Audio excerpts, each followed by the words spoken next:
우리 이번 2020 한국노동사회 포럼의 문을 열어주실 첫 번째 세션은 포스트 코로나 시대의 산업구조의 위기와 재편성, 한국형 뉴딜입니다. 그래서 첫 번째 세션의 좌장을 우리 맡아주실 조준모 성균관대 교수님께 마이크를 넘기도록 하겠습니다. 우선 우리 노동교육의 메카 고대 노동대학원에서 주최하는 한국 노동사회 포럼의 첫 번째 세션의 사회를 맡게 돼서 영광스럽게 생각합니다. 원래 시작이 1시 반부터인데 일정상 2시부터 시작한 걸로 간주하면은 모든 세션이 뒤로 물러가서 전체적인 조화를 위해서 저희들이 한 10분, 20분, 10분 정도 이렇게 캐치를 해야 이렇게 딱 이렇게 갈 것 같습니다. 그리고 우리 박지선 원장님께서 시간을 엄수하라라고 강조해 주셔서 이제 사회자로서는 요약이나 이런 것들을 최소화하고 시간 관리에 중점을 두도록 하겠습니다. 아마도 주최 측에서 산업과 노동이 같이 가기 때문에 오늘 포럼의 서두에 산업 세션을 원장님께서 마련해 주신 것 같습니다. 그래서 제목은 포스트 코로나 시대의 산업구조 재편에서 세 개의 논문이 발제가 되고 두 분의 우리나라 최고의 전문가께서 토론을 해주시겠습니다.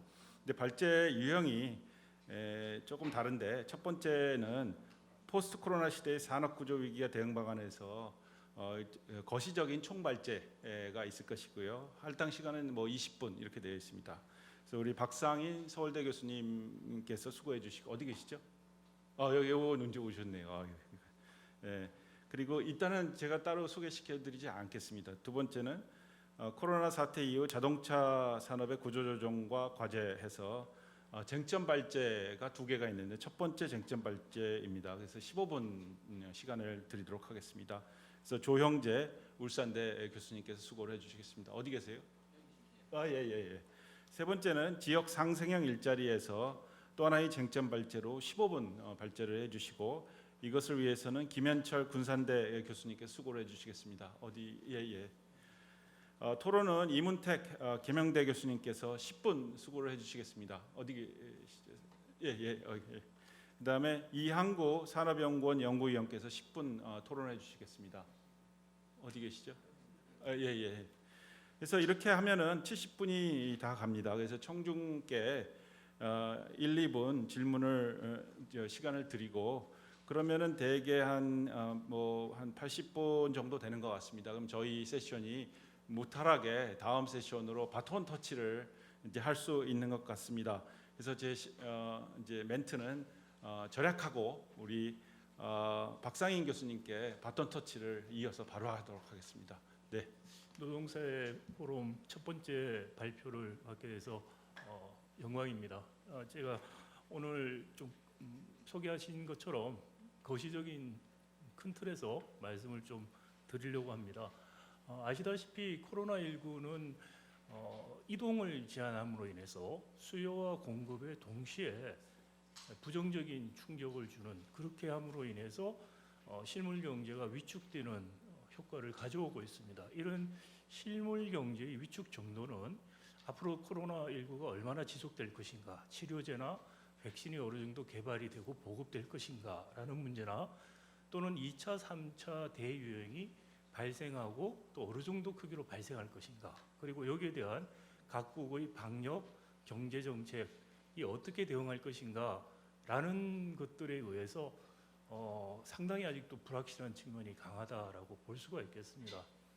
많은 전문가들이, 방역 전문가들이 최소한 내년 말까지는 코로나19가 종식되기 어렵다는 예측들을 많이들 하고 있는 것 같습니다. 자, 이런 불확실성 하에서 정부가 할 수 있는 것은 기본적인 컨틴전시 플랜, 시나리오별 대응 정책들을 마련하는 것이라고 생각합니다. 이런 컨틴전시 플랜의 핵심은 이 경제 위기가 구조적인 위기로 전이되지 않도록 막는 것이 첫 번째라고 생각합니다. 기업들이 줄도산하거나 금융기관들이 부실화되는 것을 막아야 된다는 측면이고요. 두 번째는 취약 산업이나 취약 계층의 취약 업종과 취약 계층을 보호하는 그런 역할을 하는 것이 중요하다고 생각이 됩니다. 코로나19의 위기는 경제 전반에 미치는 영향이지만 계층별로, 산업별로 업종별로 그 위기의 정도는 다르다는 것이죠. 한국 같은 경우에 초기에 성공적인 방역 정책 때문에 경제적인 위축이 상대적으로 덜합니다. 성장률 감소에 대한 예측을 보면 OECD 국가 중에서 경제 후퇴가 가장 덜한 나라로 보통 평가를 받습니다. 그럼에도 불구하고 우리 실상을 보면은 이 충격 자체가 만만치가 않다는 것이죠. 먼저 고용에 대한 자료를 보시면은 충격이 본격화된 이 직전 2월부터 지금 8월 자료인데요. 9월까지 나왔습니다. 9월은 또 조금 더 줄었습니다. 거의 한 100만 명 고용 숫자에서 한 100만 명 정도가 줄어든 것을 알 수가 있고요. 그리고 취업을 포기하신 분들까지 포함하면 더 큰 숫자라는 걸 알 수가 있겠고요. 또 수출도 급격하게 떨어지는 것을 볼 수가 있습니다. 또 전 세계적으로 코로나19 봉쇄나 또는 경제 제한 조치가 완화되면서 수출이 좀 늘어나다가 또다시 수출이 줄어드는 그런 패턴을 반복하고 있고, 이것이 내년 봄까지 유사한 패턴들이 반복될 가능성이 있다는 것이죠. 이 산업별로 이런 전반적인 경제 성장률이라든지 수출에 대한 영향이 거시적인 자료로서 잡히지만 이 영향은 또 산업별로 상당히 다르게 나타나고 있다는 것이 미국의 예를 봐도 이제 확실하게 알 수가 있습니다. 코로나19가 수요와 공급에 동시에 부정적인 충격을 줬다고 말씀을 드렸는데, 이 그림에서 보면은 예를 들어서 운송업 같은 경우에는 수요 측면의 충격이 훨씬 더 큰 걸로 나오고요. 그다음 음식이라든지 호텔, 오락 같은 이런 비대면 서비스업 같은 경우에 수요 공급이 동시에 위축되는 가장 큰 충격을 받고 있다는 것을 알 수가 있겠습니다. 자, 이런 충격들이 산업별로 상이한 것들이 우리 이 고용 자료라든지 또는 제조업 가동률 자료 같은데 수출 통계에도 고스란히 반영이 되고 있습니다. 8월까지 나온 고용 동향을 보면은 주로 비대면 서비스, 아까 말씀드린 숙박, 도소매, 교육 이런 비대면 서비스에서 고용이 굉장히 많이 줄어들고 있는 것이 보이고요. 그리고 역시 자영업 굉장히 나빠지고 있다. 그리고 사회적 약자에 해당하는 임시 근로자, 일용 근로자들의 고용이 굉장히 악화되고 있다. 최근에 이제 상용 근로자들까지 가고 있고요. 또 세대별로 보면은 30대, 20대, 40대 우리 생산 활동을 가장 왕성히 해야 되는 세대들의 충격이 크다라는 걸 알 수가 있습니다. 수출 자료를 업종별로 보면은 우리가 4개월 연속 불황형 흑자를 내고 있습니다. 그런데 15대 주요 품목 중에서 증가를 나타내는 것은 4개 업종에 8월 달에 불과했습니다. 아마 7월에는 5개였는데 4개, 5개 이 정도 수준이고요. 꾸준하게 증가를 나타내는 것 역시 비대면 서비스와 건강 문제 때문에 컴퓨터나 바이오헬스 부분이라고 볼 수가 있고요. 나머지 부분들은 굉장히 나쁩니다. 특히 석유 제품 관련된 수출 감소는 굉장히 크다 이렇게 볼 수가 있겠고, 수출 지역별로 보면은 중국, 미국, 유럽 연합들이 특히 이제 중국은 많이 코로나19에서 회복이 된 단계지만요. 미국이나 유럽 같은 경우에 회복되는 단계에서는 수출이 같이 늘고 그렇지 않은 단계에서는 다시 줄어드는 그런 현상들을 보여주고 있습니다. 우리 제조업 중분류로 수출 비중과 회복되는 정도를 비교를 해보면은 수출 비중이 높은 기업들이 이 코로나19의 영향에 더 큰 영향을 받고 있다는 걸 알 수가 있습니다. 그만큼 우리 이 나라에서 소비에서의 순수출의 비중이 크다는 것을 반영을 해주고 있습니다. 자, 이 업종 안에서도 대기업과 중소기업을 보면은 중소기업들의 충격이 훨씬 크다는 것을 알 수가 있겠습니다. 저 오른쪽 그림에 보시면 제조업 평균 가동률에서 중소기업 가동률의 이 저하가 코로나19 이후에 두드러지다라는 걸 알 수가 있겠고요. 그리고 특별히 뭐 가죽, 가방, 신발, 자동차 관련된 것, 섬유, 비금속, 광물, 음식 여러 분야에서 제조업 분야 중에서도 중소기업의 피해가 아주 큰 분야들을 특정해서 우리가 생각해 볼 수가 있겠습니다.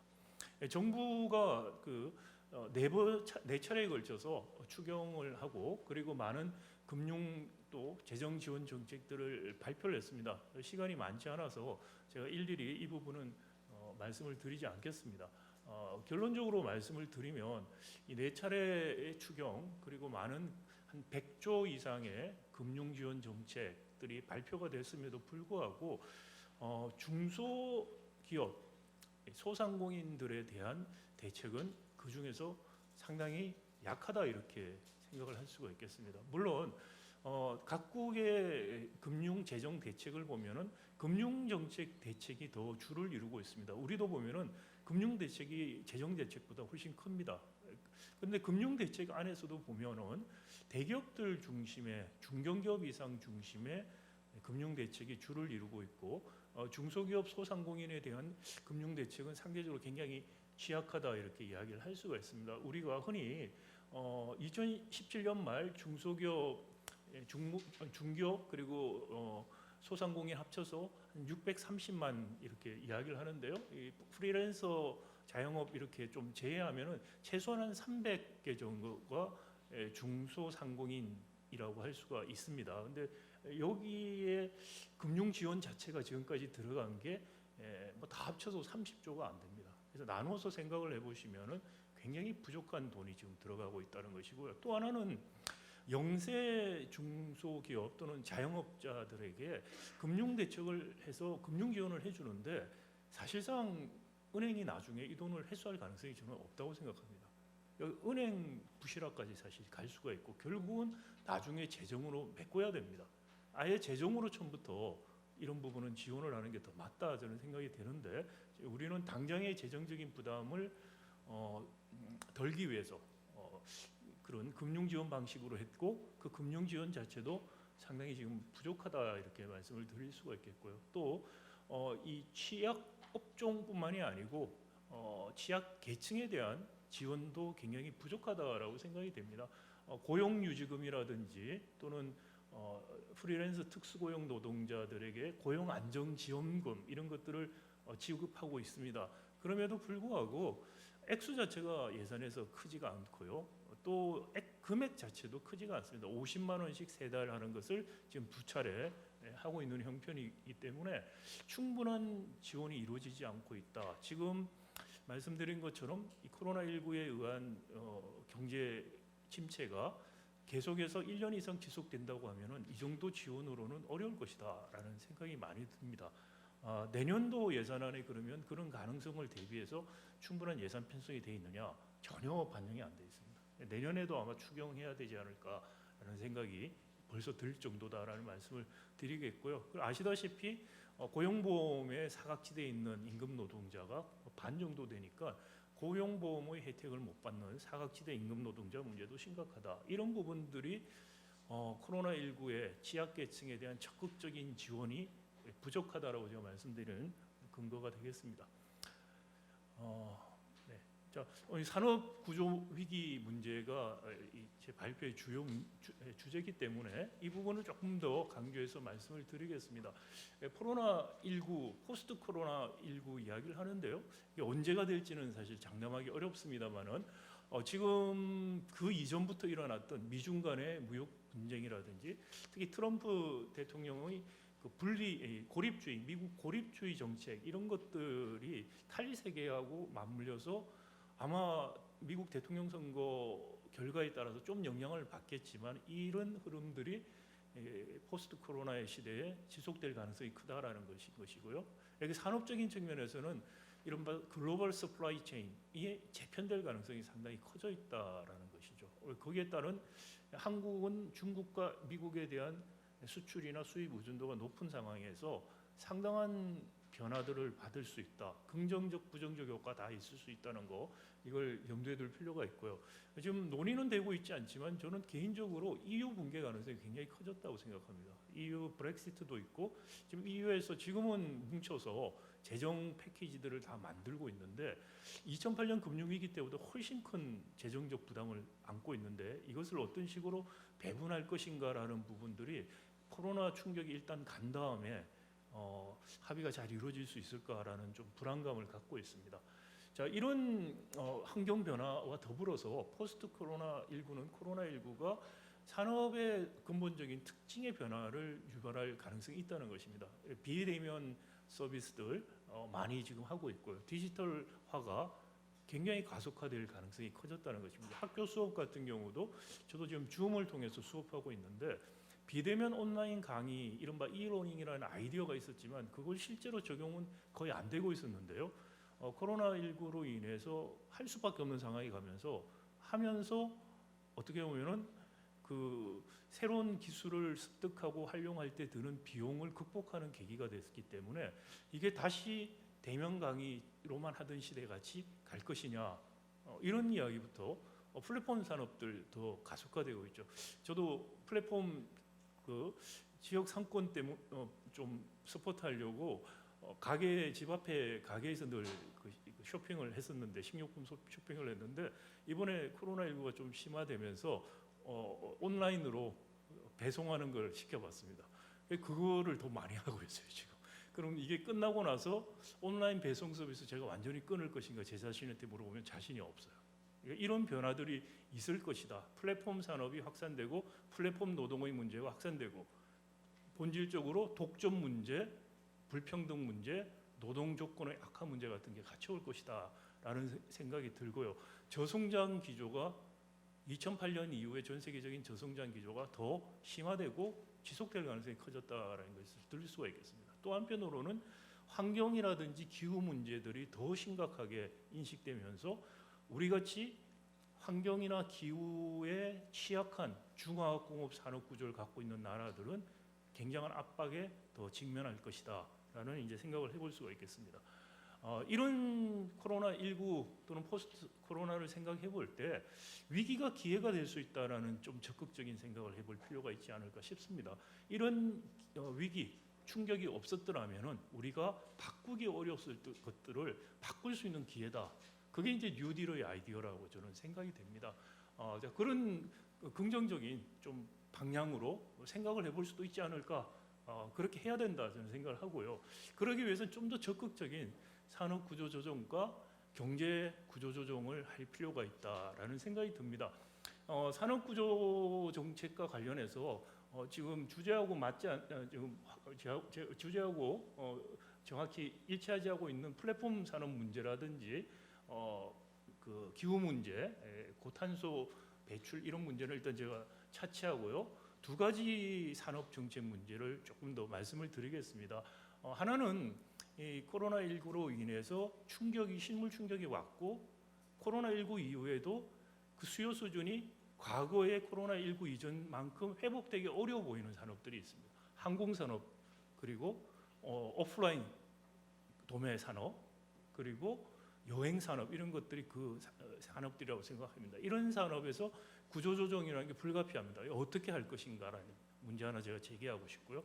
두 번째는 이거 더하기 친환경이라든지 융합 혁신이 아주 급격하게 일어나는 산업, 자동차 산업이 대표적이라고 생각합니다. 이 두 가지 산업, 오늘 특히 주제가 자동차 산업에 포커스를 맞추고 있기 때문에 이 두 가지 중심으로 제가 조금만 더 말씀을 드리겠습니다. 먼저 그 수요가 줄어들고 그게 회복이 빨리 안 될 것 같은 산업 대표적인 걸로 항공산업 말씀을 드렸는데 미국의 예를 보면은 이게 좀 더 명확하게 보입니다. 미국에서 이른바 2000년에 9/11이라는 그 테러 사건이 터졌습니다. 항공산업이 굉장히 위축이 됐습니다. 위축이 된 다음에 초기 한 수요가 한 30% 감축됐는데 한 7.4% 감축은 회복되지 않고 지속되었다 이런 평가를 받고 있습니다. 그리고 2008년에 다시 한번 금융위기가 오면서 미국 항공산업이 굉장한 위기에 들어갑니다. 그래서 어떤 식으로 결국 재편이 됐냐면은 그 9/11 이전에는 미국에 우리가 이제 저가 항공이라고 하고 대한항공, 아시아나 이렇게 보통 부르는데 미국에서는 이제 대한항공, 아시아나에 해당하는 항공을 네트워크 캐리어라고 부릅니다. 네트워크 캐리어들이 한 9개가 있었는데 이 캐리어들이 한 90%, 80% 점유를 하고 있었습니다. 시장을. 근데 9/11 2008년 이후에 M&A가 많이 일어납니다. 이 네트워크 캐리어들 사이에서 인수합병이 많이 일어나면서 4개의 네트워크 캐리어들이 이제 점유를 하게 되고 80%를 점유하게 되는데 그 사이에 그 이른바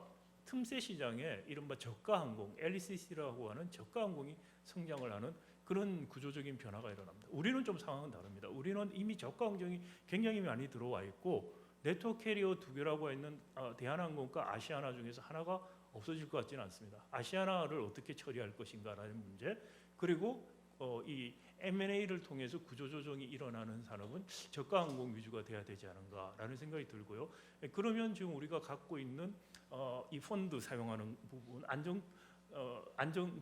기간산업 안정기금 펀드를 너무 큰 기업들에 집중해서 쓴다는 것은 재구입을 필요가 있다는 생각이 하나 들고요. 두 번째 이제 자동차 산업인데 자동차 산업 잘 아시다시피 지금 뭐 생산량이 줄어들고 있는 와중에 코로나19 때문에 더 충격을 받았고요.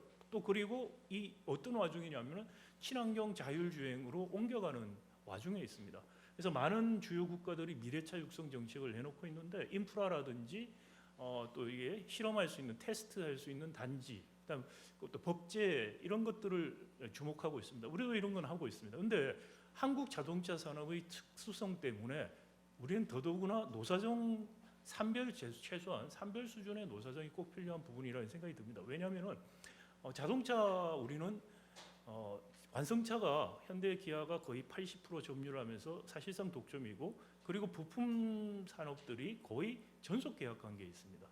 현대의 기업은 아니지만은 자회사는 아닌데 사실상 자회사나 다름없는 전속 계약에 있습니다. 그리고 또 하나 더 특징적인 것은 자동차 판매와 수리가 현대차 직영이 거의 반이라고 합니다. 제가 식사하면서 이항구 박사님한테 여쭤봤습니다. 이게 정확한 수치가 통계가 없어서 물어봤더니 반이다 이렇게 말씀하십니다.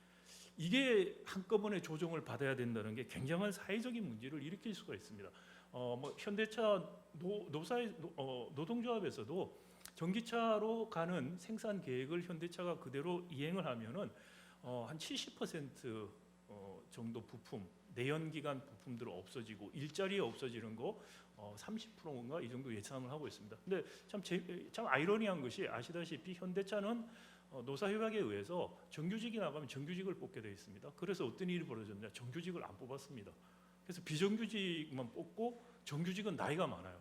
그래서 나이가 많으신 분들이 정년퇴직해서 향후 5년 동안 나갈 숫자가 전기차로 갈 때 감축할 인원하고 거의 같습니다.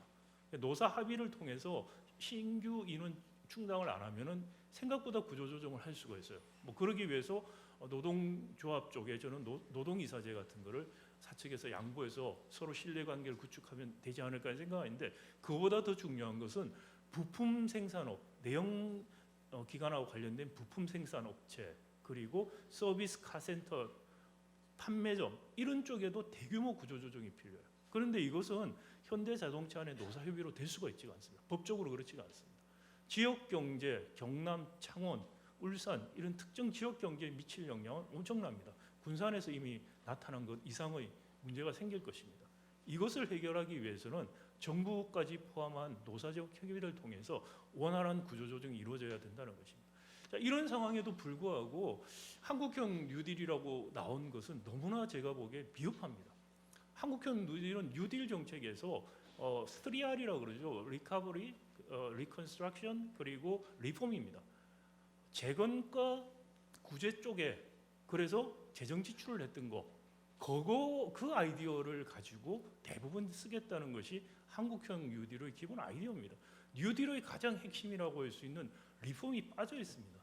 사회 안전망 구축, 고용 안전망 강화를 위해서 전국민 고용보험제 이야기를 했지만 충분한 재원도 확보 안 되어 있습니다. 이것으로 원활한 산업 구조를 이끌 수도 없고, 더더구나 경제 구조의 체질을 바꾸는 경제 구조 개혁은 불가능하다고 생각합니다. 공정 경제로 가기 위해서, 혁신이 일어나기 위해서는 공정 경제가 전체가 돼야 되고, 공정 경제의 핵심은 기회와 유인과 금융입니다. 금융은 지금 돈이 많아서 따라옵니다. 기회와 유인이 있으면 혁신이 일어나고, 그리고 중소중견기업들의 혁신이 일어나야지 대기업, 중소기업 격차가 완화가 되고 산별 노조가 가능해집니다. 중소기업, 대기업 격차가 심하고 정규직, 비정규직 격차가 이렇게 심한데 법적으로 강제한다고 격차가 없어지지 않습니다. 구조개혁을 통해서 그 격차를 없애줄 수 있는 구조개혁을 선행하거나 같이 가야만 성공할 수 있는 정책이다. 그런 근본적인 구조개혁에 대한 정책은 전혀 없다는 것이 한국형 뉴딜의 가장 큰 문제점이다. 이래서는 저는 성공하기 어렵다라는 생각이 듭니다. 지금 공정경제 3법을 상위 회장님께서 말씀하셨는데 아무 내용 없습니다. 그거 해서 공정경제 된다. 제가 손가락에 장을 찢겠습니다. 되면은 안 됩니다. 내용 하나도 없어요. 그거 가지고서 정부는 뭔가 공정경제 한다고 그러고 기업은 죽겠다고 난립니다. 그런데 그 이면에서 하고 있는 건 뭐냐? 재벌 세습을 영구화시켜 줄 수 있는 차등으로 준 제도 같은 걸 도입하겠다고 하는 겁니다. 이건 뉴딜이 아닙니다. 우리 정책위원장님께서도 계시는데 정말 진정한 뉴딜을 통해서 한국 경제 구조를 공정경제, 혁신경제 그리고 불평등이 해소되는 경제로 바꾸려면은 지금의 정책으로는 되지가 않는다.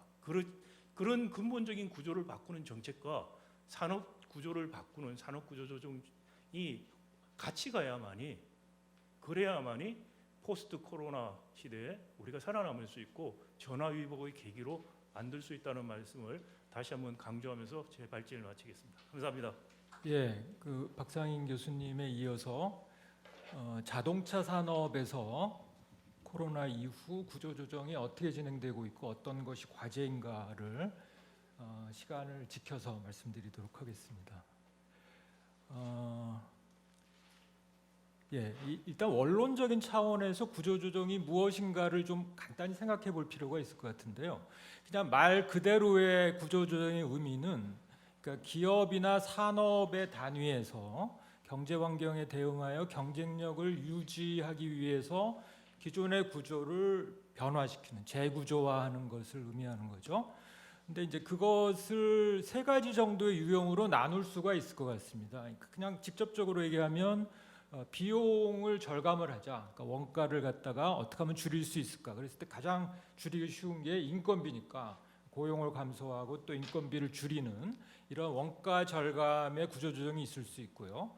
그다음에 이제 조직을 변화시키는 거죠. 그러니까 보통 이제 조직을 통폐합하고 또 이 외주화를 굉장히 많이 하는데, 그러니까 이제 앞에 거랑 연관이 되지만 어떻든 조직을 슬림화하고 효율화하려고 하는 노력이 있을 것 같고, 그다음에 이 코로나와 관련해서 저희가 좀 이제 앞으로 중장기적인 변화를 생각할 때는 결국은 이 변화 속에서 어떻게 좀 더 중장기적인 질적 변화, 시스템의 변화를 할 수 있을 것인가, 이제 이런 고민을 할 필요가 있을 것 같습니다. 그래서 이제 그런 점에서 하이로드라고 하는 것을 생각해 볼 수 있을 것 같고요. 지금까지의 한국 경제 또 자동차 산업은 소위 중저가 제품의 대량 생산 또 가동률을 최대한 올리는 것을 통한 이제 비용 경쟁력이었는데, 그걸 우리가 저진로 로로드 전략이었다고 한다면 이번 기회를 통해서 어떻게 우리가 하이로드 고진로 전략으로 전환할 것인가, 이런 고민을 좀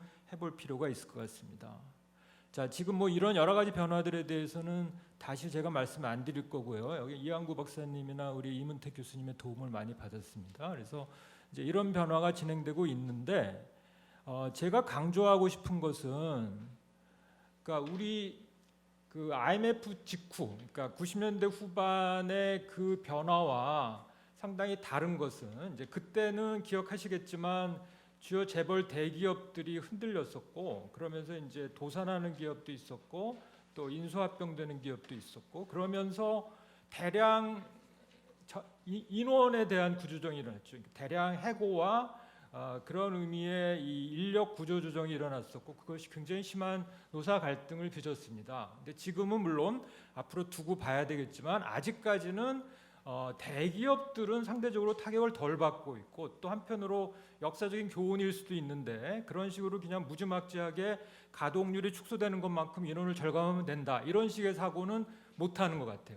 역사적 교훈인데 어떻게 하면 고용을 유지하면서 좀 더 덜 갈등을 유발하는 쪽으로 변화를 할 것인가, 이제 이런 그 고민을 하고 있고, 그런 점에서 굉장히 역사의 진전이라고 생각합니다. 근데 안타까운 것은 이제 특히 자동차 산업 같은 경우에 아까 박상인 교수님도 말씀하셨지만은 이제 4차 산업혁명이라고 이야기되는 그런 어떤 패러다임 시프트가 진행이 되고 있는데, 그러니까 이 코로나 위기라는 것은 어떻게 보면 그걸 더 촉진하는 거라고도 할 수가 있겠죠. 근데 그런 변화 속에서 어떻게 이 위기를 좀 더 갈등을 줄이면서도 이런 구조적 전환, 아까 말씀드린 하이로드로의 이행을 촉진하는 계기로 활용할 것인가, 이제 이것이 어떻게 보면 우리가 지금 구조조정을 생각할 때 제일 중요하게 고려해야 될 문제시라고 할 수 있겠습니다. 그래서 우리 이한구 박사님이 해놓으신 이 자료들에서도 나오는 것처럼 이제 새로운 분야가 늘어나고 있는데요. 그러니까 오른쪽 그림에 이 하늘색이 원래 기존의 영역이라고 한다면 그 중에서 일정 부분은 물론 유지가 되는데 저 하얀 새로운 부분들이 늘어나는 거죠. 그 새로운 부분들은 이 전장화 관련된 부분도 있고 또 데이터베이스나 이 여러 가지 로보틱스나 이런 소프트웨어가 중요하게 되는 이제 그런 영역들이 더 늘어나게 되는 겁니다. 그랬을 때 이제 이런 것들에 어떻게 대응할 것인가 구조조정이 굉장히 큰 과제라고 할 수가 있는데, 그런 점에서 이제 그런 새로운 영역들을 아까 우리가 얘기했던 그런 그 수직적인 계열화 속에서 자기네가 독자적인 기술 능력이 없는 채 이 모기업의 그냥 제조 능력만을 가지고 생산 공급해 왔던 그런 업체들이 대응할 수가 없게 되고, 그랬을 때 이제 이런 영역들을 어떻게 마련할 것인가라고 하는 것이 제일 큰 과제라고 할 수가 있겠습니다. 그랬을 때 이제 그것을 기술력을 갖추고 마케팅력을 갖고 있는 부품 혁신 기업들이 이제 주도해야만 되는 것으로 기대되는 것이죠. 그래서 이제 그런 점에서 이 새로운 변화들이 나타나고 있는데, 아까 뭐 말씀드렸던 다시 할 필요는 없을 것 같습니다. 여기서 제가 시나리오를 한번 작성해 봤습니다. 그러니까 이제 앞으로 이런 거대한 변화가 오는데 어떤 경우가 예상되는가 세 가지 정도로 볼 수가 있는데, 제일 지금과 같은 상황이 계속됐을 때 최악의 시나리오는 1입니다. 시나리오 1.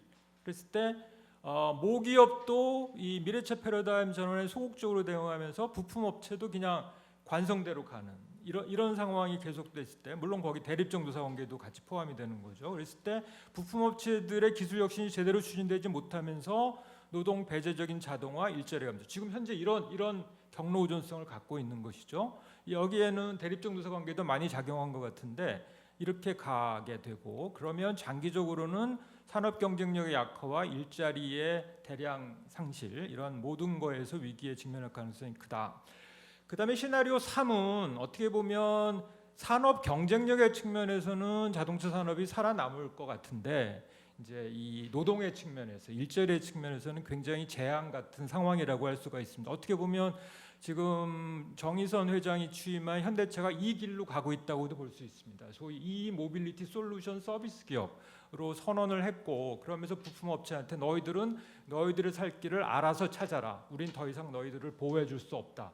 이제 그렇게 적어도 표면적으로는 선언하고 있고요. 그랬을 때 부품업체들의 재편이 급속히 진행될 것이다. 그래서 인수합병을 하거나 창업을 하거나 그러지 못하면 파산을 하는 이런 재편이 급속히 아주 파국적으로 진행될 것이고, 그랬을 때 산업의 경쟁력은 유지될지 모르지만 일자리의 불안정성과 감소는 본격화될 가능성이 크다. 그래서 제가 바라는, 우리 모두가 바라는 시나리오는 2가 되어야 하지 않을까. 그것은 모기업도 미래차 패러다임 전환에 성공적으로 대응을 하고 부품업체들도 같이 대응하는 것이고, 그랬을 때 노사관계도 지금의 대립적에서 참여적으로의 전환이 같이 가는 이런 것이고, 이랬을 때 부품업체들은 기술 혁신을 통해서 내연기관차에서의 경쟁력도 극대화하고 또 시장 다변화를 통한 교섭력을 갖고 그 기반 위에서 미래차로의 전환도 적극적으로 하는 이런 시나리오가 기대될 수 있지 않을까. 그랬을 때는 산업의 경쟁력과 신규 및 기존 일자리가 선순환의 관계로 상호작용하는 이런 쪽으로 가기 위해서 우리가 어떻게 해야 될 것인가가 우리의 최대 과제라고 할 수가 있겠습니다. 그래서 아까 말씀드린 하이로드라고 하는 것을 코로나 위기를 계기로 어떻게 우리가 이런 노사정 거버넌스의 미래 협약을 통해서 실현할 것이냐라고 하는 것이 우리의 과제일 수 있겠습니다. 이거 뭐 다시 말씀드릴 필요 없을 것 같고요. 지금까지 중저가 대량 생산 방식, 대립적 노사 관계, 이제 그럼으로써 노사 관계의 자율적 조정 능력도 부재한 거죠.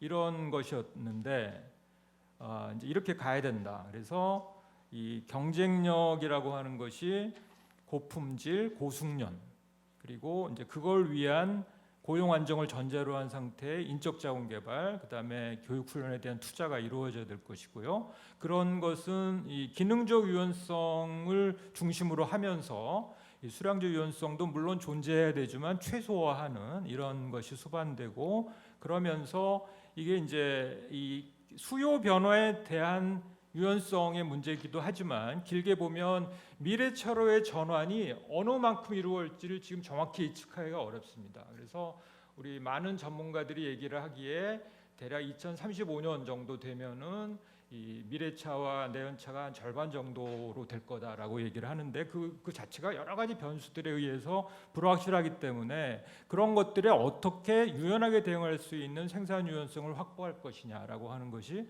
최대의 과제라고 할 수가 있겠습니다. 그래서 이제 그런 것을 우리가 중층적 대화 채널을 통해서 대응을 해야 되는데, 그랬을 때 이제 이런 어떤 공간적 개념에 기초한 협력적 생태계라고 하는 것이 구축되어야 하고, 그랬을 때 기존의 대공장 중심 패러다임에서 공급망 중심 혹은 네트워킹 중심의 패러다임으로 전환을 해야 된다. 그것이 협력적 생태계로의 전환의 필수적인 조건이라고 할 수가 있겠습니다. 독일 사례는 다시 말씀드리지 않아도 될 것 같고요. 그래서 제가 보기에는 왜 지금까지 노사정 합의가 제대로 이루어지지 않았을까, 또 이루어졌다라고 하더라도 실행되지 않았을까, 몇 가지 이유를 생각해봤는데 이건 되게 역사적이고 구조적인 것이죠. 그래서 권위주의적 노동통제와 비타협적인 투쟁 문화, 재벌 대기업의 가족 경영과 정경유착, 그다음에 IMF 노사 합의 등의 과거 경험에서 비롯된 아주 부정적인 피해 의식, 그다음에 이번에도 드러났지만 노동운동 내부의 정포 갈등과 취약한 리더십, 이런 것들이 계속 우리로 하여금 이쪽으로 가는 것보다는 기존의 경로, 기존의 그 구조에 고착되어 있게 만들었던 이유인 것 같습니다.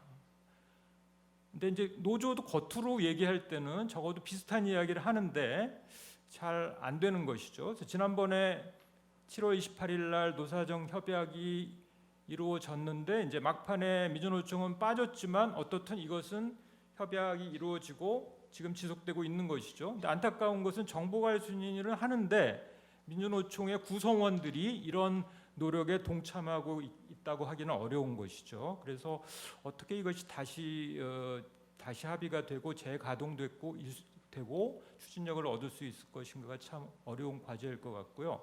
그래서 이제 이런 과제를 제시해봤고, 대단히 여러분들은 이 중앙 뉴스에서 그냥 이렇게 지나가 버리고 말았는데, 지난 9월 21일 날 현대차 노사가 공동 발전 및 노사관계 변화를 위한 사회적 선언을 했습니다. 근데 대개는 이제 임금 동결, 무파업 타결 이거에 이제 초점에 맞춰서 지나가 버리고 말았는데, 여기 보면 6개의 항목으로 합의안이 있는데 처음 3가지는 그 회사 안의 문제입니다. 그 자동차 자체 노사 문제인데, 그래서 국내 공장의 미래 경쟁력 확보 및 재직자의 고용 안정, 그것을 전제로 한 앞으로의 미래차 산업 변화에 대응을 해야 되고, 이제 그걸 위한 직무 전환 프로그램을 적극적으로 운영하겠다, 이런 것이고, 나머지 3개는 산업 전체 그리고 사회적 연대, 국민 모두를 위한 그런 자기들의 선언입니다. 그랬을 때 고객 및 국민과 함께 가는 노사관계를 실현하겠다. 그다음에 부품 협력사의 상생 지원을 지원하겠다. 그러니까 이게 이제 부품 업체가 더 큰 타격을 받으니까 이런 선언을 했고, 그다음에 마지막으로 품질 향상을 위한 고객 만족의 실현. 적어도 이런 합의, 선언적 측면에서는 한 걸음 나아간 것 같습니다. 근데 이것이 과연 얼마나 당사자들이 이 선언이 가져오는 책임과 또 자기들의 기득권의 양보를 내면화하고 있느냐, 그건 이제 미지수고 앞으로의 과제일 텐데, 어떻든 이런 변화가 있었다는 걸 말씀드리고요. 그래서 이제 아까 말씀드린 하이로드 전략의 내용은 이러한 것들이다. 그래서 이런 것들이 우리가 이제 노사정이 중심이 되어가지고 실현시켜 나가야 될 과제라고 볼 수 있고, 그래서 만약에 이제 그런 이 합의가 어떤 버텀업 방식으로 그리고 당사자들의 변화를 수반하면서 이루어질 때 이런 선순환의 고리가 마련될 수도 있지 않을까. 그러니까 이런 다양한 교육 훈련의 내용들 그리고 하이로드를 향한 공동의 이익, 그러니까 단기적으로는 희생을 하더라도 중장기적으로 모두에게 정말 윈윈이다라는 것을 확인하고 신뢰를 형성하고 또 그걸 선언하는 미래협약을 하고 실천하고 그걸 위한 지속적인 소통의 채널이 가동되는 이런 선순환의 모델이 실현되어서 우리 지금의 이 코로나 위기에서 구조조정을 위한 성공적인 전환이 이루어질 수 있기를 바라겠습니다. 예, 이상으로 마치겠습니다. 예, 안녕하십니까. 이게 이제 그 앞에 두 분이 산업적 측면을 말씀해 주셨는데 현장에서 실제로 이제 상생형 일자리를 다루는 거는 사실 두 가지 측면을 가지고 있습니다. 하나는 산업적 측면이 있고 하나 또 다른 한쪽은 이제 노동의 노사관계 또는 노동의 측면이 있고 이제 제가 오늘 발표 준비를 하다 보니까 15분 동안에 이걸 다 소개하는 게 굉장히 어려울 것 같습니다. 그래서 가능하면 좀 많은 걸 스킵하면서 그냥 지나가려고 합니다. 첫 번째 제가 말씀드리고 싶은 포인트 하나는 지방에서 특히 지방의 중소도시에서 지역 경제를 이끌어가는 핵심 중산층이 누구냐면 사실은 대기업의 노동자들입니다. 대기업 노동자들의 소득 수준이 지역사회에서 가장 안정된 소득 수준을 유지하고 있고 높은 수준을 유지하고 있습니다. 그래서 지역사회는 단순히 일자리가 없어진다라는 의미 또는 뭐 산업이 어떻게 바뀌고 있다라는 의미보다 더 큰 문제가 뭐냐면 그 결과로서 지역 경제 자체가 붕괴된다는 게 굉장히 큰 이슈고요. 그래서 이제 많은 분들이 군산에서 어떻게 노사민정의 그 합의가 가능하냐는 질문을 여러 차례 하셨는데 중요한 건 거기에 있습니다. 지역 경제가 통째로 붕괴되고 있기 때문에 많은 분들이 합의 과정에서 의견이 좀 달라도 서로 좀 양보해야겠다라는 그런 게 가능했다는 거죠. 사실 이제 제가 여기 자동화와 노동의 양극화라는 타이틀을 걸고 슬라이드를 여러 장을 만들었었는데 사실은 이제 전부 다 스킵하고 한 가지만 말씀드리려고 하는 건데요. 뭐 4차 산업혁명이라고 이름을 붙이든 AI 시대라고 이름을 붙이든 사실은 그게 중요한 게 아니고 결국 이 모든 기술의 진보는 자동화를 달성하는 데 있는 거고 목표가 그 자동화의 자동화라고 하는 걸 통해서 거두려고 하는 획득하려고 하는 그 성과는 뭐냐면 일반적으로 루틴하게 반복되는 직무를 전부 없애버리겠다는 겁니다. 기업에서. 그러니까 그게 대부분이 누구에게 해당되냐면은 대기업들 공장에서 이루어지고 있는 조립 생산 라인 뭐 이런 쪽에서 일자리가 사라지는 거다. 그 결과로서 노동뿐 물론 이제 소득에서도 양극화가 일어나지만 노동 자체가 양극화가 일어나는데 고급 R&D 인력과 자동화로 대체하기가 곤란하거나 경제성이 없는 저임금 노동직에만 유지되는 그런 결과가 나타나고,다는 겁니다. 두 번째로 제가 군사형 일자리를 고민하면서 생각했던 두 번째 포인트는 뭐였냐면 일반적으로 우리가 생각하는 대안들이 좀 있는데 그 대안들이 사실상 겉보기와는 달리 별로 효과가 없다는 겁니다. 대표적인 거 몇 가지 소개드리면은 해외 진출 기업들을 유턴시켜 보자라는 정책이 있는데요. 미국이나 유럽의 기업들은 기본적으로 해외로 나갈 때 목표가 시장은 자기들이 가지고 있기 때문에 저임금 지역으로 가서 생산해서 저가로 생산해서 도로 가지고 들어오자라는 그런 목표가 있었고요. 그런 기업들의 경우에 만약에 노동을 최소화하는 공장을 건설할 수 있다면 자기네 국가로 돌아갈 동기가 존재합니다. 그런데 우리나라 기업들은 대부분이 시장 때문에 나간 거거든요. 시장을 찾아서 나간 거기 때문에 이들이 아무리 국내에서 좋은 조건이 만들어져도 국내에 들어와서 일해야 될 이유가 별로 없습니다. 결국 시장을 개척하기 위해서 똑같은 일을 반복해야 되기 때문에 이제 그런 점을 좀 고려해야 되겠다는 거고요. 두 번째는 과거에 제 기억에 맞다면 참여정부 시절이었던 것 같은데요.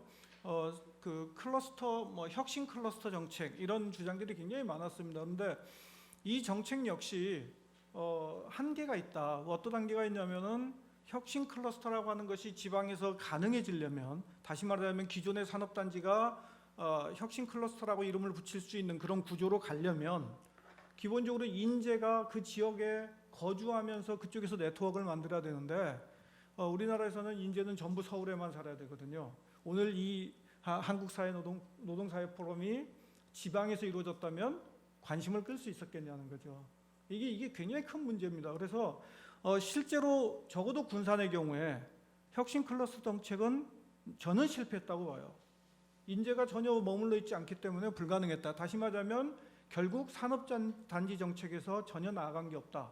산업단지 정책에서 나간 게 없다는 건 무슨 뜻이냐면 대기업 생산공장 하나가 문을 닫으면 그냥 같이 있던 부품업체들이 같이 문 닫고 그러면서 지역 경제는 붕괴되는 그런 상황에 빠져 있다라는 것이죠.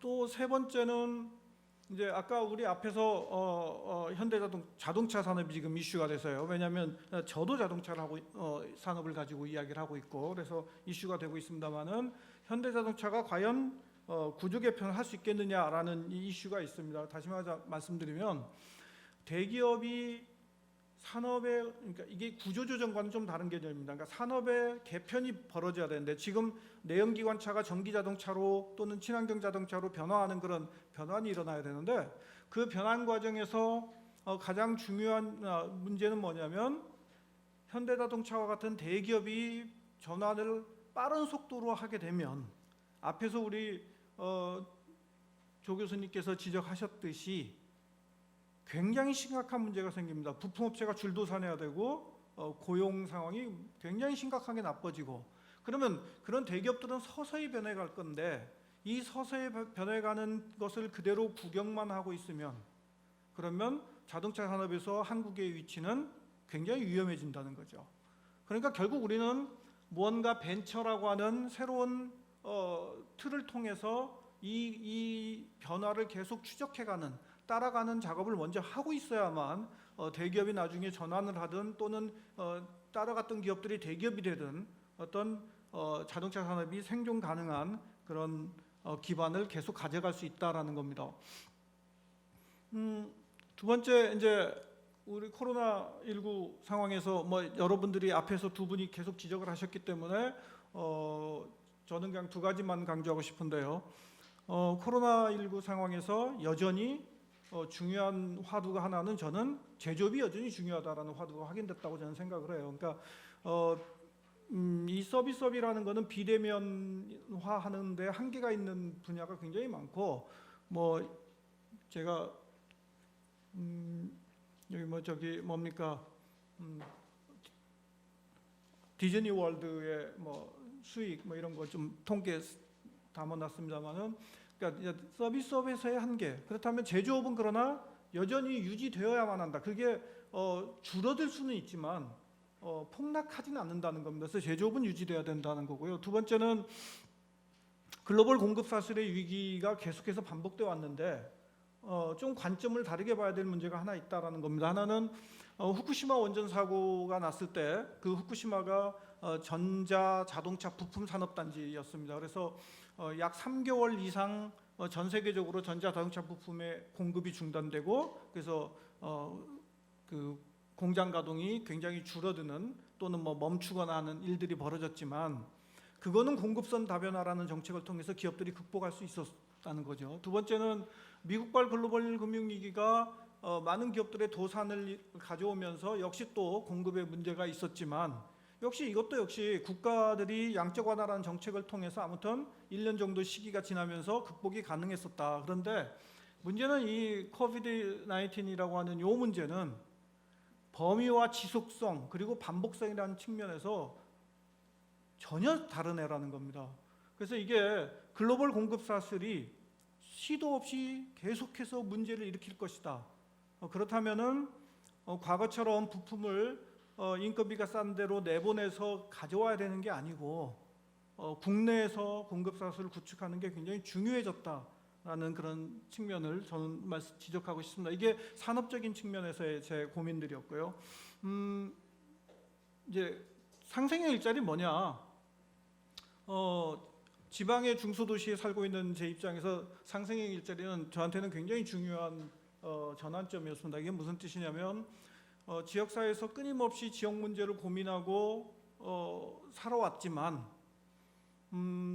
지역의 어떤 문제가 제 눈에 보였을 때 이 문제를 제가 스스로 해결해 갈 수 있는 수단 자체가 전혀 없었습니다. 그런데 이게 상생형 일자리라는 게 지금 제가 첫 문장에 요겁니다. 지역이 주도하는 창의적 일자리 창출 모델 유도라고 하는 게 상생형 일자리의 기본 원칙에 들어있는 건데 이게 굉장히 중요한 기회라는 거죠. 그러니까 다시 말하자면 지역의 모든 정책은 그게 산업 정책이 됐던 무슨 경제 정책이 됐던 복지 정책이 됐던 모든 정책이 중앙 정부가 만들어 놓은 틀이 내려오고 그러면 지역은 그 틀이 자기들에게 맞느냐 안 맞느냐는 상관없이 그 틀에다가 채워 넣어 가지고 올려보내서 돈만 받아오면 되는 그런 게 악순환되고 있었는데 이거는 지역이 스스로 모든 걸 만들어야 됐기 때문에 비로소 지역에 정말로 맞는 일자리 정책이 됐던 경제 정책이 됐던 또는 저는 지금 이 속에 전부 다 공개하기 어렵지만 산업 정책까지를 다 집어넣어서 지금 계속 일을 하고 있는데요.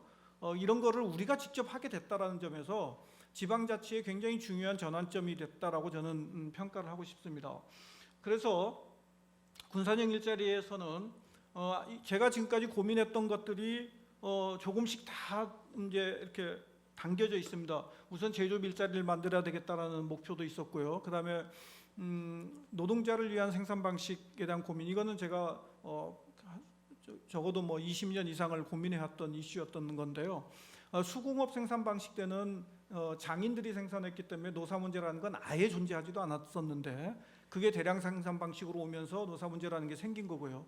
그러면 이런 것들이 계속 반복되면서 어디까지 온 거냐면 모듈 생산 방식까지 왔는데 이거는 기업에게 그러니까 다시 말하자면 마지막 가치 사슬의 꼭대기에 있는 완성차 업체에게만 좋은 생산 방식입니다. 그래서 이거가 아니라 이제 다시 또 새로운 모색을 해야 되는 거 아니냐라는 고민을 하고 있고요. 지금 여기에 참여하는 기업 하나하고 지금 대차 생산 방식이라는 그 방식을 어떻게 운영할 건지에 대한 이야기를 나누고 있습니다.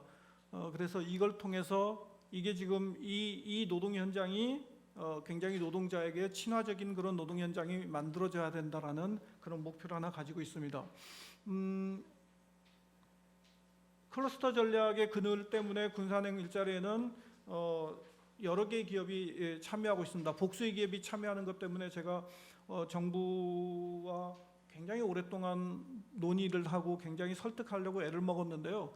제가 복수의 기업으로 끌고 가야만 한다고 믿고 있었던 거의 핵심은 클러스터 전략, 아까 말씀드렸던 클러스터 전략이라고 하는 것이 지역사회에서 어렵기 때문에 그렇다면 차라리 기업을 여러 개를 만들어 놓고 그 기업 중에 누군가가 하나가 망해도 기업이 많기 때문에 그 지역사회에 큰 쇼크를 주지 않게 만들자라는 아이디어입니다. 그래서 복수 기업을 쭉 만들어 놓고 대신 거기서 망하는 기업이 생기면 자기들끼리 M&A를 통해서 좀 더 큰 기업을 만들기도 하고 하는 그런 구조를 지금 만들려고 하는 게 그런 목표를 세우게 됐던 거고요. 물론 이제 미래지향적 산업구조 개편 하자는 게 이제 전기자동차라고 하는 걸 선택한 이유였고 특히 여기서 중요한 거는 공급사슬을 구축하는 것이 중요한 목표로 되어 있습니다. 그래서 저희들 이제 군산 지역에서는 중소벤처 및 중견기업의 전기자동차 클러스터라고 하는 그런 목표가 생긴 겁니다. 저희가 그동안 그 논의해왔던 그러니까 노사관계를 풀어나가기 위해서 논의해왔던 과정인 거고요. 여기서 제가 좀 소개해드리고 싶은 거는 우선 먼저 현재 고용 인원이 굉장히 작은 기업들이 지금 포함되어 있다는 점이고요. 그리고 이 기업들이 이렇게 조금씩 커지는 고용 규모가 커지는 사업 계획을 지금 세우고 있는 거고 이렇게 고용 인원이 적기 때문에 명신만 민주노총 소속의 노조가 있고 나머지 노조가 없습니다. 그래서 제가 그 기업체 대표님들하고 계속 이야기하면서 이 사업이 끝날 때까지는 노조를 만드셔야 될 거다. 만들도록 허용해야 될 거다. 언제까지 기업을 무노조로 끌고 갈 거냐라는 거를 계속 설득하고 있고 상당 부분 동의가 되고 있습니다.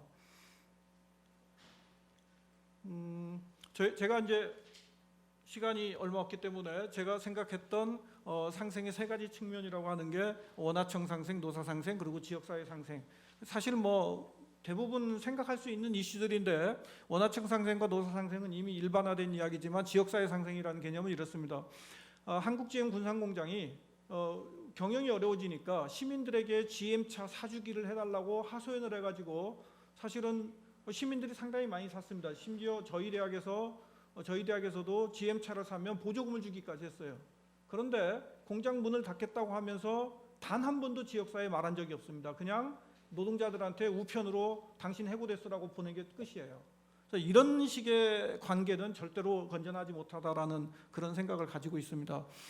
저희가 굉장히 지금 어려운 걸 논의를 하고 끌고 가고 있는 중인데 이제 수평적 계열화입니다. 그러니까 다시 말하자면 아까 제가 공급사슬 문제, 그다음에 지역 그 부품업체 생산 기반 만드는 거 뭐 이런 고민들을 계속 하고 있다고 했는데 이거의 핵심이 뭐냐면 전기자동차에 여기 지금 생산에 들어오겠다는 전기자동차 회사들이 되게 작은 회사들이기 때문에 부품업체를 단독으로 관리할 수 없습니다. 다시 말하자면 근본적으로 수직 계열화가 불가능한 기업들이고 그렇다면 문제가 뭐가 생기냐면 부품업체들이 여기서 구태여 와가지고 노력할 이유가 없습니다. 이 작은 물량을 거래하기 위해서. 그래서 부품업체를 전부 다 공유하자. A 부품은 하나의 기업이 만들어서 4개의 기업이 전부 납품하게 만들자. 이겁니다. 그래서 부품업체가 여기에서 자리를 잡고 자기들 독자적인 R&D를 할 만한 규모를 만들어 줘야만 저 위에 있는 기업들이 살 수 있고 이게 완성이 되면 이 이후에는 소위 클러스터라고 말할 수 있을 만큼 모이는 게 가능해질 거다라고 하는 생각을 하고 있는 거고요. 노사협상에서 저희가 굉장히 어렵게 협상 과정을 거쳤는데 그 중에 이제 이런 겁니다. 그러니까 노동계가 원하는 거, 사측이 원하는 거가 뭐냐 이런 거 다 조사하고요. 그 사측이 원하는 거, 노동계가 원하는 거를 서로 놓고서 뭐를 내가 원하는 걸 얻으려면은 저쪽에 뭔가를 주고 받아들일 수밖에 없는 거 아니냐라는 그런 논의를 통해서 저희가 지금 주고받는 과정을 좀 했는데 노동계에서 가장 원했던 거는 사실 경영정보 투명화였고 그래서 사측이 우리 사주제는 무조건 받겠다고 했고요. 일부 기업에서 노동이사제도 도입하겠다, 민간 기업이지만 도입하겠다고 했고 이제 이런 거를 약속해 주니까 노측에서 그러면은 5년간 협의회 조정을 수용하겠다라고 하는 그런 거를 수락하게 된 그렇게 이렇게 합의가 되어 왔습니다. 저희가 뭐 제가 시간상 더 길게 말씀드릴 수 없을 것 같은데요. 뭐 저희가 어떤 기구를 만들어서 어떻게 운영할 거냐라는 거를 지금 개념을 설계해 놓은 것들이고요. 지금 저희가 올해 하반기부터 내년까지 진행하려고 하는 중요한 일들이 이제 공동교섭이나 임금관리위원회나 갈등조정중재특별위원회나 공동복지기금과 관련된 운영 규정과 정관을 만드는 일을 하고 있고요. 이걸 위해서 지금 굉장히 많은 전문가들에게 지금 자문을 구하면서 계속 저희들이 만들어가고 있습니다. 고맙습니다. 예, 소개받은 개명대의 문택입니다. 그 세 분의 발표를 잘 들었고요. 그 뭐 다 큰 이야기고 어떻게 보면 하나하나 다 그 굉장히 뭐랄까 그 다룰 수 있는 내용의 범위들이 넓어서 제가 그 즉각적인 그 1대1 토론을 하기보다는 조금 보완적인 내용들 그리고 이제 추가적으로 좀 드리고 싶은 말씀을 드리면서 하겠습니다. 자료집 73페이지부터 있는데요.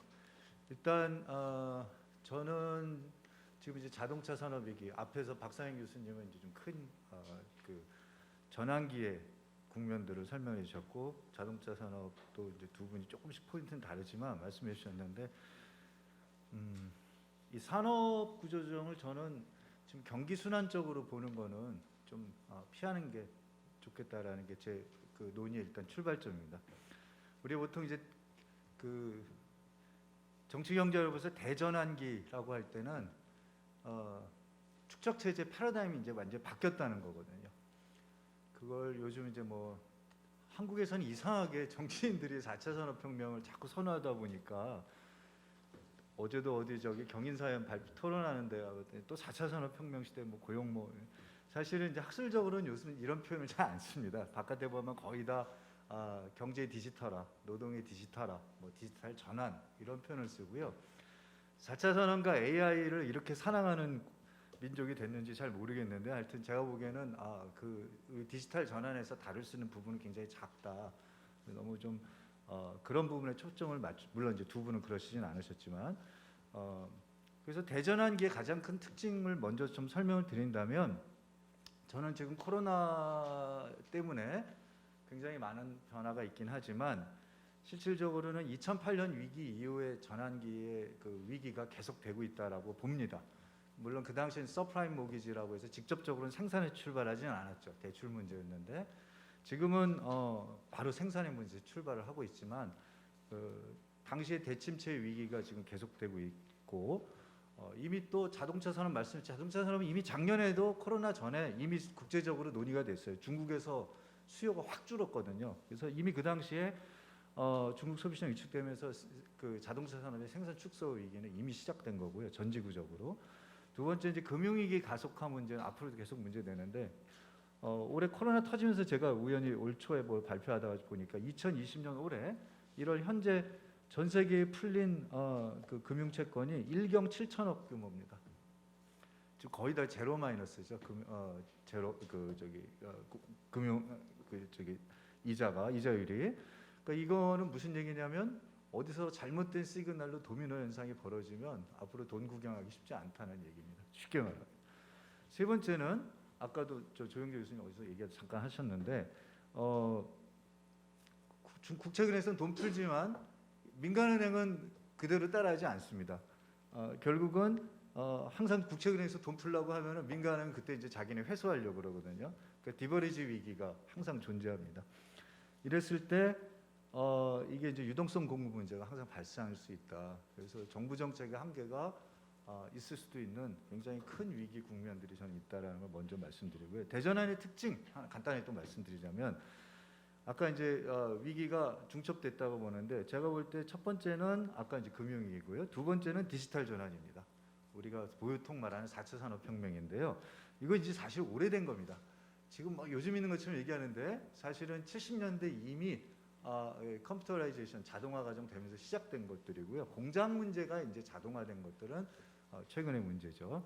그것도 되게 국내에서 얘기할 때는 디지테이션, 디지털라이제이션, 디지털 트랜스포메이션을 막 혼란해서 쓰는데요. 이걸 일자리를 연결해 두면 디지테이션은 굉장히 싸구려 일자리입니다. 그냥 아날로그를 디지털로 전환하는 거기 때문에 뭐 5 기지국 설치하는 것도 그런 데 해당되는 거예요. 디지털라이제이션은 이제 그 서비스 업종과 관련된 거죠. 우리가 보통 알고 있는 뭐 이 온라인 언택트 산업과 관련된 것들. 디지털 트랜스포메이션은 우리가 보통 이제 자동화 공정에서 숙련도를 높이면서 이 시장에서 수요를 빨리 생산으로 연결시키는 굉장히 이제 하이엔드 전략이 되는 거죠. 아까 조영재 교수님 말씀하신 거죠. 세 가지 전략이 굉장히 혼재되어 있다. 그래서 아마 뉴딜 종합에서도 이게 잘 조금 구체화될 필요는 있는데요.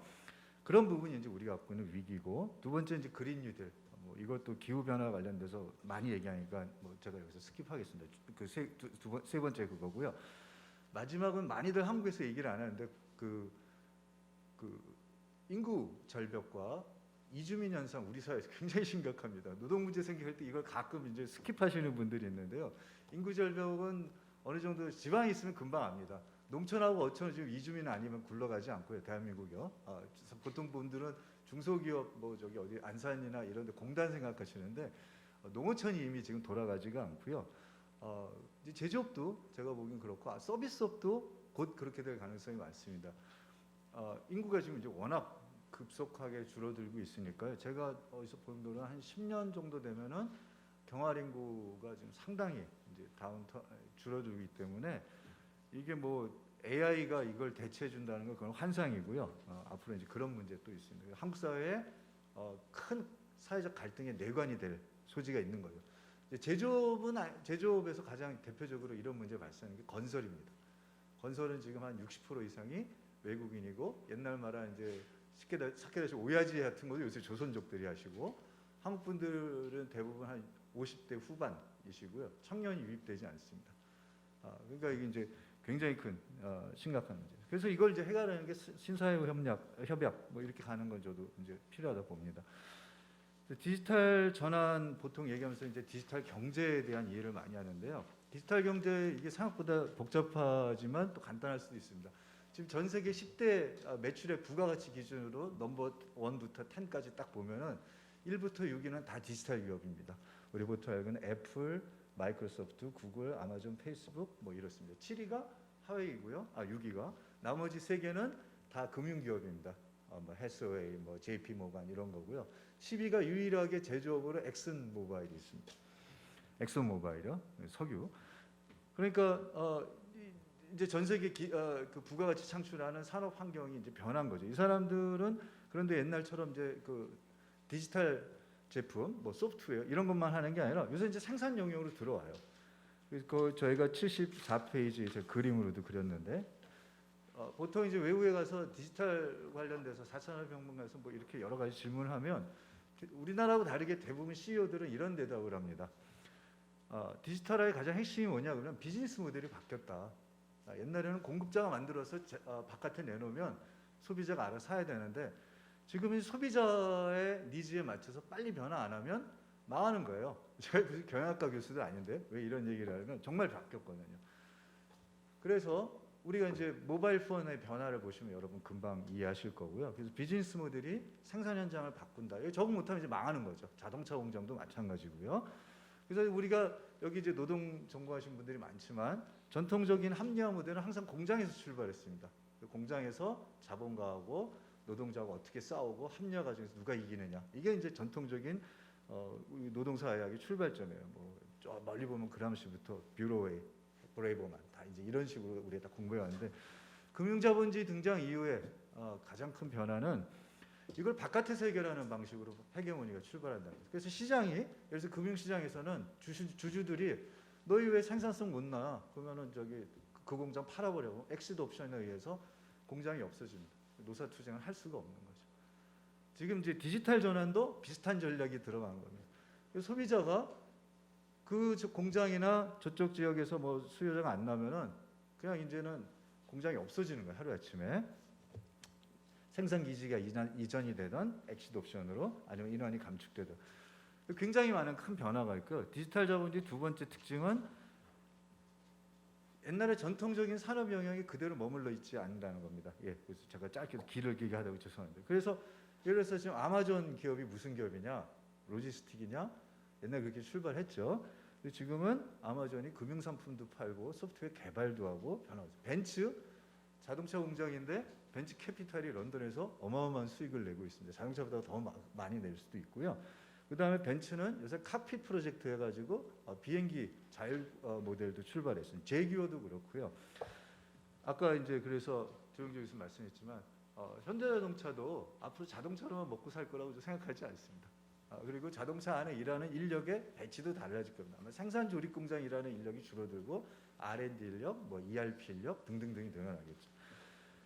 그러니까 우리가 이제 앞으로 노사 관계에서 이 큰 변화들이 이렇게 발생을 하는데요. 노동의 디지털화가 그래서 앞으로 우리 사회에 미치는 영향 하나만 좀 설명드리겠습니다. 제가 얼마 전에 올 초에 대구 지역 부품 산업 조사를 했는데요. 자동화 공정이 많이들 얘기하셨지만 굉장히 빠르게 진행되고 있습니다. 거기 작년에 옥스퍼드 이코노믹스에 나온 사진 하나 이 76페이지에 붙여드렸는데요. 우리나라가 전 세계에서 인구 1000명당 기계 대비율이 제일 높은 나라고요. 그 중에서도 한국의 경남, 대구 경남이 제일 많습니다. 실제로 저희 인터뷰를 해보면 지금 부품업체 사장님은 한 10년에서 15년 기다리면 깨끗하게 노사관계 해결된다라고 생각하시는 분들이 많아요. 실제로 지금 자동화가 노조가 일하는 곳 외에는 다 자동화되어 있습니다. 이게 거짓말이 아니고 아마 저 이한구 박사님 더 잘하실 텐데. 그래서 이제 이 부분을 어떻게 이제 앞으로 할 거냐. 지금 한 7년 정도 제가 보니까 인터뷰해 보니까 생산 지역에서 공채가 없더라고요. 그러니까 이제 이 부분을 이대로 갖고 갈 거냐. 자, 그래서 마지막으로 이제 아까 박상인 교수님께서 그 디지털 한국판 종합 뉴딜의 문제점 말씀해 주셨습니다. 맞습니다. 그래서 이제 그런 보완들이 좀 이루어졌고요. 이루어져야 되고 또 앞으로 실천적으로 우리 사회에서 이제 일자리 문제를 두 가지 측면에서 저는 꼭 봐야 될 것 같은데요. 앞으로 디지털화되면서 좋은 일자리, 그러니까 기존의 일자리가 분명히 사라져가는 영역들이 생깁니다. 자동화든 뭐든 간에. 또 하나는 우리가 좋은 일자리를 자꾸 만들어야 되는 거죠. 뭐 여기서 길게 논쟁을 하시고 싶은 생각은 없지만 기본소득이라는 것은 지금 하나의 방편으로 논의되는 것은 임노동의 문제를 이제 도외시하고 하는 건데요. 뭐 그런 전략을 구사를 하겠다는 상상력은 저는 동의는 하지만 그러나 이제 여전히 많은 사람들이 재원의 문제를 떠나서 일을 하지 않고 생계를 유지할 수 있는 방법도 많지는 않습니다. 좋은 일자리를 만들어야 되는 거죠. 기회는 인구가 줄어들고 있기 때문에 생산성을 높이면서 아까 뭐 조영재 교수님 말씀하신 것처럼 하이로드 전략일 텐데요. 생산성을 높이면서 우리가 어떻게 좋은 일자리를 만드느냐 이것들을 조금 더 이런 한국판 종합뉴딜 전략 속에서 고민을 해 나가고 구체화하는 작업들은 제가 보기에는 지금 정부가 낸 비전 하나로 끝낼 건 아니고요.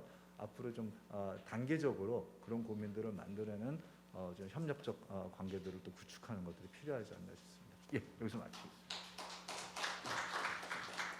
제가 한 10분 동안 말씀을 드릴 때 굉장히 짧은 시간입니다. 이 자동차 산업이 굉장히 그 단순하게들 보시는 분들도 있는데 굉장히 복잡합니다. 일단 자동차 산업의 규모를 말씀드리면은 잘 모르십니다. 전 세계 자동차 산업 규모가 코로나 사태 발생하기 전에 4조 5천억 달러입니다. 그럼 우리나라 경제 규모의 3배라고 보시면 됩니다. 이 큰 규모 이 자동차 산업을 연구하기가 굉장히 힘든 산업입니다. 그런데 우리는 굉장히 쉽게 그동안에 접근해 왔습니다. 왜냐? 아까 박 교수님 말씀하신 대로 우리 세계에서 유일하게 수요 독점 구조를 가진 나라입니다. 자동차 산업이 독점인 나라는 우리나라밖에 없습니다. 두 번째로서는 거래 구조에 있어 특이성입니다. 우리는 이제 전속 거래라는 걸 많이 합니다.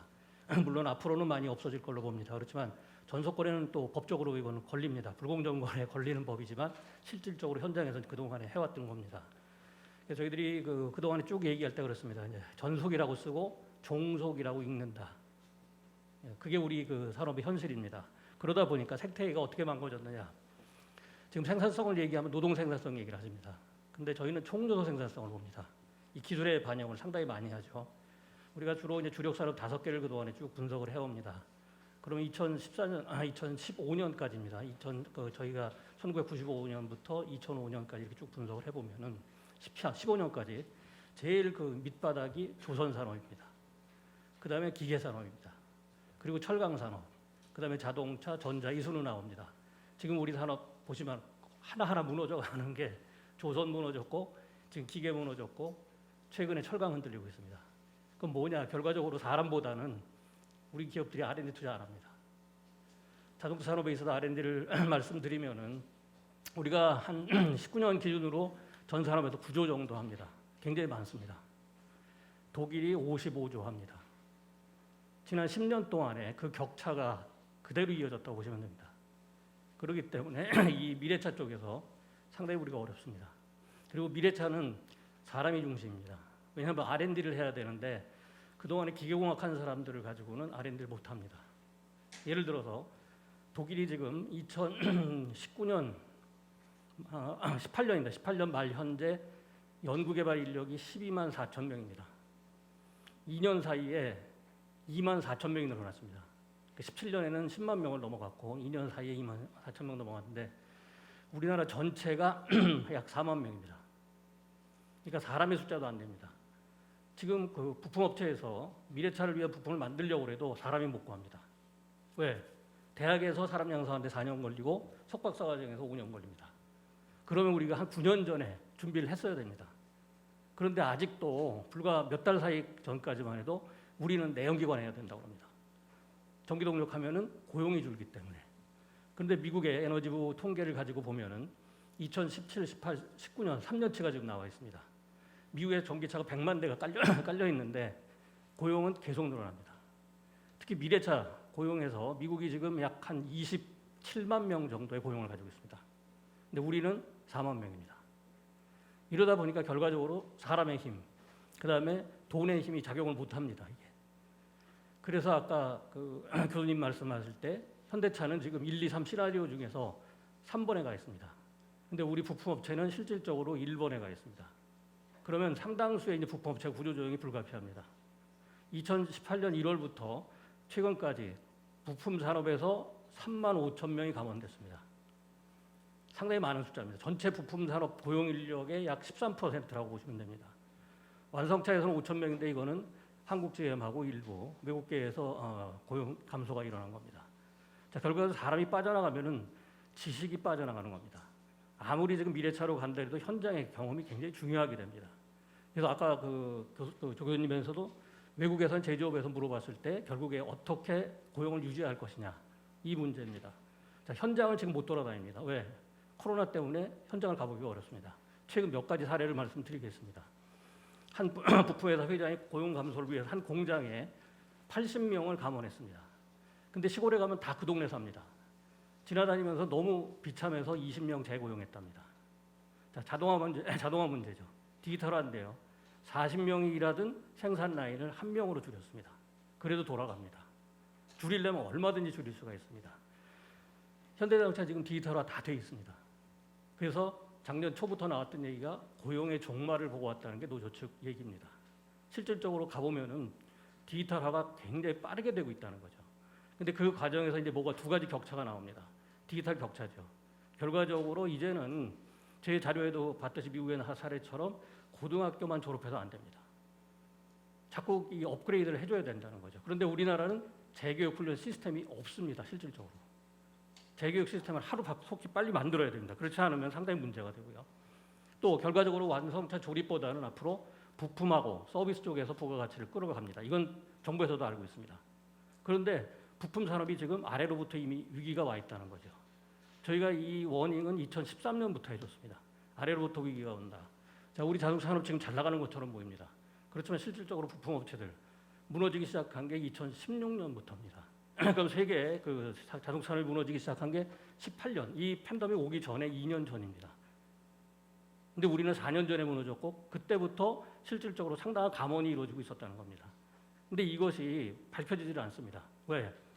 정보의 비대称성입니다. 우리나라의 자동차 산업 정보는 딱 한 개 기업이 가지고 있습니다.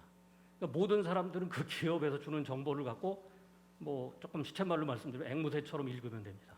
그러다 보니까 예를 들어 사측이 갖고 있는 정보하고 노측이 갖고 있는 정보가 너무 차이가 납니다. 저희들이 이걸 지금 시정해 나가고 있지만 너무 그러니까 잘못된 정보들이 돌아다니다 보니까 정책에서도 굉장히 혼란이 올 수밖에 없는 그런 상황이라는 겁니다. 자, 그렇다면 이제 부품업체하고 서비스 산업 키워야 됩니다. 2030년까지 아까 말씀드렸지만 코로나 사태를 제외하고 10년 동안에 자동차 산업은 2조 5천억 달러가 커질 걸로 전망을 해왔습니다.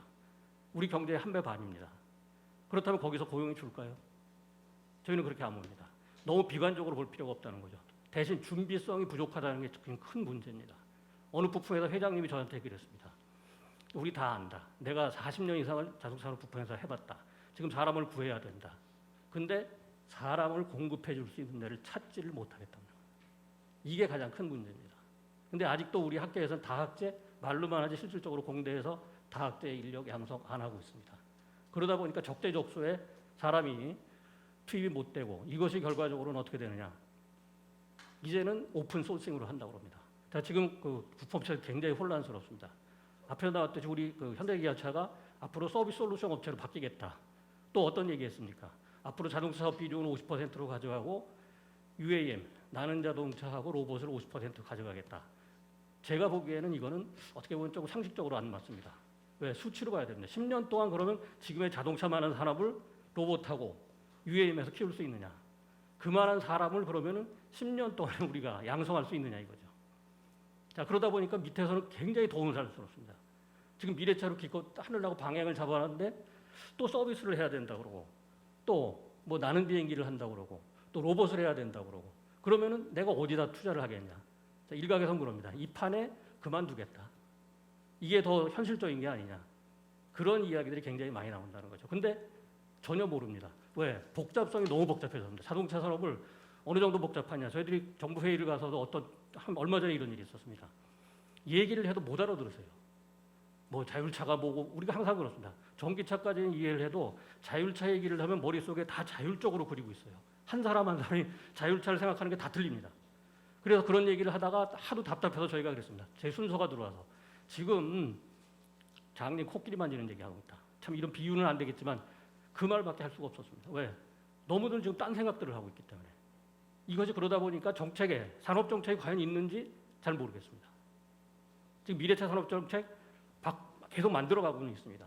자, 뭐 지금 마지막으로 그럼 그린하고 디지털 얘기를 하겠습니다. 그린은 전기차입니다. 디지털은 자율차라고 보시면 됩니다. 자, 지금 자동차 산업은 미래차로 갈수록 삼중융합이라고 그럽니다. 저희들이. 이제는 하드웨어만 만들어서 안 됩니다. 그러니까 자동차만 만들어 갖고는 안 되고 결과적으로 이 서비스 산업을 육성해야 됩니다. 근데 잘 아실 겁니다. 우리나라 지금 자동차 서비스와 관련돼서는 아직까지 규제가 일부 남아 있고요. 그다음에 하부 구조입니다. 자율차가 혼자 달릴 수는 없습니다. 통신의 하부 구조가 있거나 CITS가 있어야 됩니다. 여기에 어마어마한 투자가 들어가야 된다는 거죠. 왜?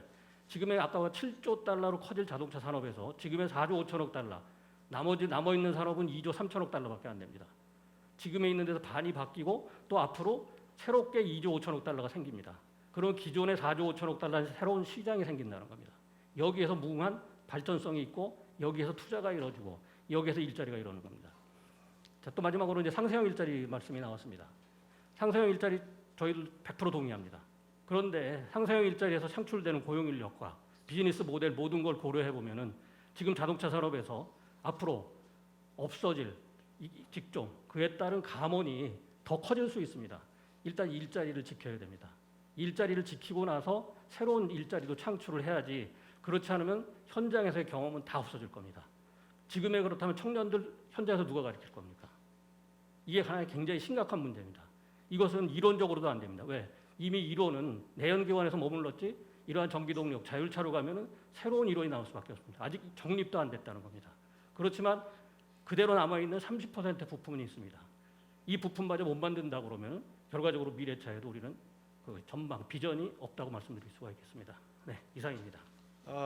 플로어에서 혹시 질문이 있으시면 한두 분 질문 받도록 하겠습니다. 누구에게 토론자를 포함해서 발제자 3분, 토론자 2분이 발제 토론을 하셨습니다. 누가 답변을 했으면 좋을지 지정을 해주시면은 그분이 이 답변을 짧게 하도록 하겠습니다. 아시다시피 지금 시간이 딱 20분이 되었습니다. 종료가 돼야 되지만 특별히 원장님께서 허락을 해주셔서 한 3분, 5분 이내로 질의응답을 받도록 하겠습니다. 온라인에 계신 분은 애석하게도 질문을 못 받아서 죄송하게 생각합니다. 혹시 질문 있으시면은 없으시면은 그러면은 아마도 이어서 이루어지는 많은 세션이 우리 노동적인 이슈에 관해서는 산업에서 노동으로 넘어가서 또 마지막에는 사회안전망, 사회적 대화 이렇게 넘어가서 충분히 지금 1세션의 산업적 변화에 대해서 노동적인 그런 토론을 많이 할 수 있으리라 생각이 됩니다. 그래서 그때까지 준비를 해주시기 바라고요. 혹시 발제자 3분 가운데서 지금 토론의 내용이 발제자 3분과 이견이 있거나 쟁점적인 것은 아닌 것 같습니다. 도리어 각자의 전문성에서 3분 발제자께서 충분히 해주신 것에 보완적인 성격의 토론을 해주신 것 같습니다.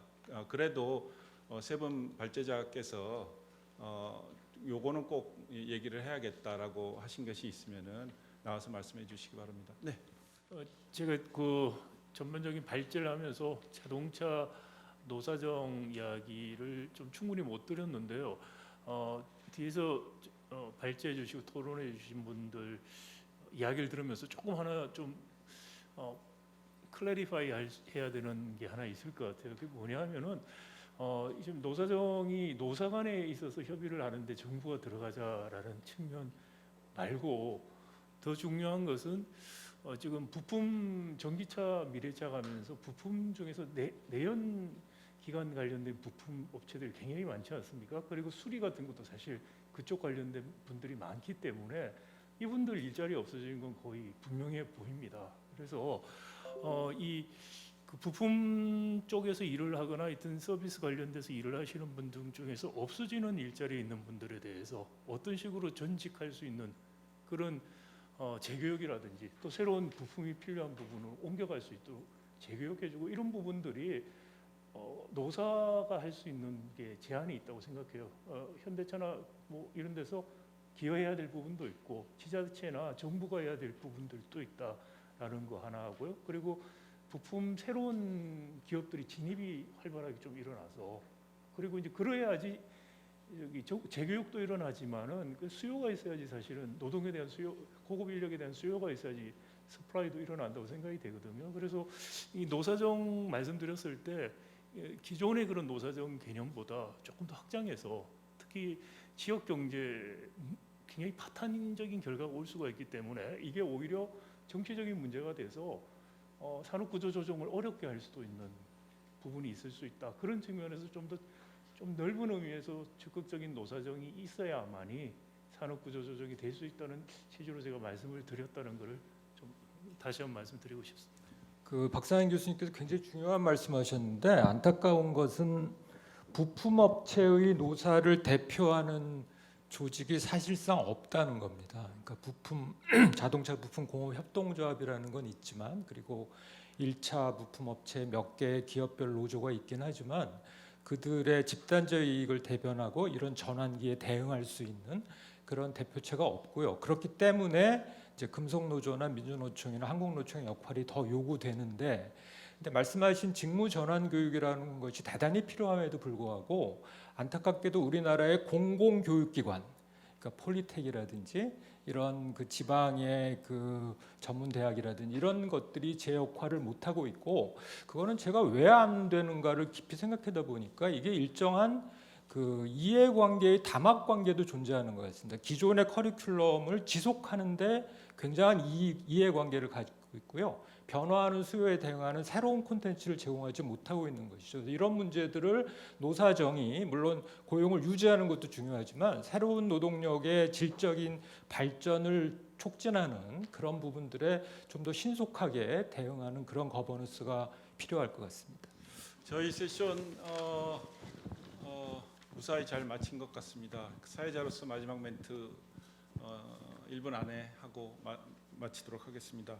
쭉 들어보니까 오늘 그 포럼에 화두를 산업부터 열었던 것 같습니다.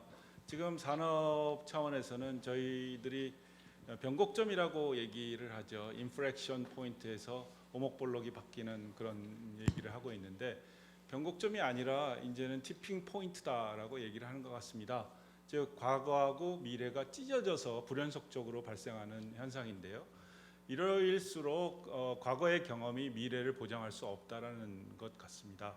그래서 그것을 이어줄 수 있는 것이 바로 상생의 노사관계라든가 협력, 그 다음에 세대 간의 고참이 스킬을 전수하고 후배가 그거를 잘 배우고 창의성을 받아서 이어주는, 티핑 포인트를 이어주는 그런 역할을 우리 노사관계가 하지 않을까 생각을 하고, 이어서 사회안전망과 사회적 대화로 넘기도록 하겠습니다. 이상 저희 세션 오늘 마치도록 하겠습니다. 수고하셨습니다. 네.